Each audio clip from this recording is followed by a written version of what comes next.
निघालेला आहे तुम्ही बघितलं आहे। काल मनोज दादांना मुंबईकडे रवाना करण्याकरता प्रचंड मोठ्या प्रमाणामध्ये मराठा बांधव त्यांच्या पाठीमागे उभा आहेत। आज सोलापूर जिल्ह्यामध्ये संपूर्ण जिल्ह्यातनं भव्य मोठ्या प्रमाणामध्ये युवक असतील, आमचे युवती असतील, महिला असतील, वडीलधारी मंडळी असतील, लहान असतील, सगळा संसार घेऊन मनोज दादांना पाठिंबा देण्याकरता आज निघालेले आहेत। सोलापूर जिल्ह्यातनं मोठ्या प्रमाणामध्ये मनोज दादांच्या मागणीचा मराठा समाजाला ओबीसीतून सरसकट आरक्षण मिळावं या मागणीसाठी सोलापूर जिल्ह्यातनं याआधीसुद्धा अतिशय अग्रेसिव्ह भूमिका मराठा समाजाच्या सोलापूर जिल्ह्याने वटवलेली आहे। आणि आजसुद्धा खास करून अक्कलकोटहून अमोलराजे मित्र परिवार असतील, जन्मंजयराजे भोसले यांच्या माध्यमातून प्रचंड मोठ्या प्रमाणात तुम्ही बघितलं असेल अक्कलकोटवासीय सुद्धा आज मुंबईकडे रवाना होत असताना खरंच मला अभिमान आहे। मनोज दादासारखा प्रामाणिक कार्यकर्ता मराठा समाजाच्या मुलांना आरक्षण मिळावं याकरता जीवाची बाजी लावलाय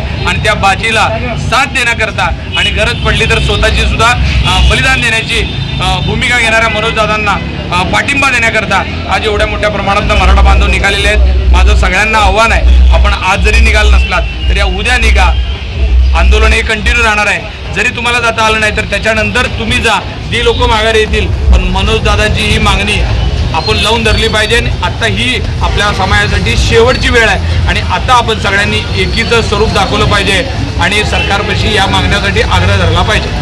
छत्रपती तुम आगे बढ़ो, हम तुम्हारे साथ हैं। जय जिजाऊ, जय शिवराय। एक मराठा, एक मराठा, जरंगे पाटिल तुम आगे बढ़ो, हम तुम्हारे साथ हैं। जरंगे पाटिल तुम आगे बढ़ो, हम तुम्हारे साथ हैं।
लोकदर्शन मराठी चॅनलला सबस्क्राइब करा, बेल बटनला क्लिक करा व लाईक करायला विसरू नका।